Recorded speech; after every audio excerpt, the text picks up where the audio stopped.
The Colts just gave Anthony Richardson permission to seek a trade, and this is a guy who is a former top 5 pick, still only 23 years old, and still could be a decent QB in this league. But let's talk about why this is happening and where he could realistically end up. Now for the why, I think that's pretty simple. It's Daniel Jones. Daniel Jones came into this offense last year and changed everything. And before he suffered that Achilles tear, he looked pretty damn good. I mean, a 68% completion percentage, 3,000 plus yards, 19 passing touchdowns, 8 interceptions. That is his job. And now, Anthony Richardson doesn't want to stay there and sit behind him. He wants to get his chance, and he doesn't want to sit behind Daniel Jones anymore. And what's going to happen with Daniel Jones and the Achilles tear and possibly being ready for week 1? We don't know. We don't care. It doesn't really matter. But Anthony Richardson wants out. But the problem is that he really hasn't done anything up until this point. I mean, he's only played in 15 career games so far. Man, it's just been a struggle, mostly with the injuries. I really think that's the main problem so far. In his rookie season, it got cut short because of the AC joint sprain and the concussion. That ruined the entire year for him. And then he kind of got his chance in 2024. And man, I mean, if you watched it, you remember he sucked. I mean, the 47% completion percentage, only threw for 1,800 yards. And by week 11, or I don't know if it was week 11 or week 12, but he got benched for Joe Flacco. And that was kind of it. That was a bit of that was the start of the end for him in Indianapolis. So the question now is, where should he go? And in my opinion, I think there is a number one team above everybody else. It's the Minnesota Vikings. I think a lot of people may have seen the video with him and Kevin O'Connell. Kevin O'Connell comes up to him after the game, and this was after he got benched for Joe Flacco. Kevin O'Connell comes up to him, and he's like, hey, man, just remember, you're a bad boy. You're bad, dog. You're still very good. Your team still believes in you. I mean, they didn't really believe in him at the time, but whatever. He lied to him. Your team still believes in you, and if you keep putting in the work, you're going to be a good QB in this league. So we've seen that video, and we know that there's some, little connection there, and that Kevin O'Connell, has some belief in Anthony Richardson. So if that is the case, I got to think that Minnesota's not a terrible landing spot for him, especially with, J.J. McCarthy being there right now, and a lot of question marks with J.J. McCarthy. I mean, if you're asking me, I think there's a world where Anthony Richardson is better than J.J. McCarthy. And looking at it from kind of what we had last year with the Colts with Daniel Jones and Anthony Richardson, where Daniel Jones was the outcast, nobody thought he was going to be anything, and he ended up becoming the guy.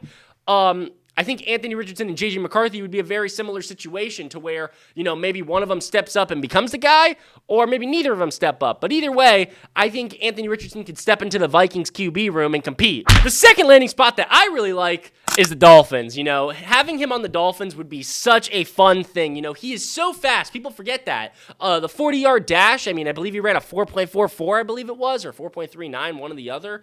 But between him, Devon Achane, and Jalen Waddle, you got some fun stuff there. You got a lot of speed. Think about the RPOs that you could use with Richardson and Achane. That's fun. I really like that. My third favorite landing spot for Anthony Richardson is the Atlanta Falcons. And this changed for me, but the Falcons are going to be moving on from Kirk Cousins very shortly. They're going to be releasing him once the new league year comes around, so he'll be out of there.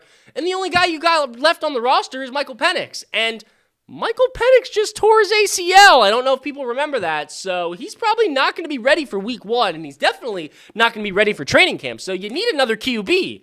And man, think about the offense with Anthony Richardson, Bijan Robinson, Drake London, Kyle Pitts, and Kevin Stefanski calling the plays. This is a fun offense. But then other than that, I guess you could somehow put him on the Steelers. They're having all those questions with Aaron Rodgers, and then you got Will Howard. So other than those two, you can kind of throw Anthony Richardson in the mix there, but I don't really feel like that's Mike McCarthy's type of thing. I don't think he's going to really lean towards Anthony Richardson, so I don't know if that's going to happen. The Rams could be another interesting spot. Matthew Stafford, 39 years old, or about to be 39 years old in a couple months. He's getting up there, and he said he's coming back for one more year, but we don't know what's happening after that. So maybe, Anthony Richardson sits for a year behind Matthew Stafford, learns a thing or two, and then you throw him out there on that fifth-year option at $23 million a year, maybe an option with the Rams. Another one, the Jets are always in contention for a quarterback. I just don't think they're going to do that, especially with, Justin Fields, that whole situation. Anthony Richardson is a very similar archetype to Justin Fields. I just don't feel like they're going to want to go in that same direction again. And then finally, the last one that I don't think makes sense, but could make sense, is the Cardinals. They're talking about moving on from Kyler Murray. Maybe they're looking to bring in another guy like Anthony Richardson, who kind of fits that same exact mold. I don't really think they're trying to do that. I feel like they're going to try and move in a different direction. But, throwing names out there and hoping something sticks. These are some teams that Anthony Richardson could potentially get traded to. But either way, Anthony Richardson is still one of the most physically gifted quarterbacks in our league. He's still very young. He's a former top 5 pick, and somebody is probably going to take the chance on him. But don't forget to like, drop a comment, let me know where you think Anthony Richardson should end up, and don't forget to subscribe if you want to stay up to date with NFL news.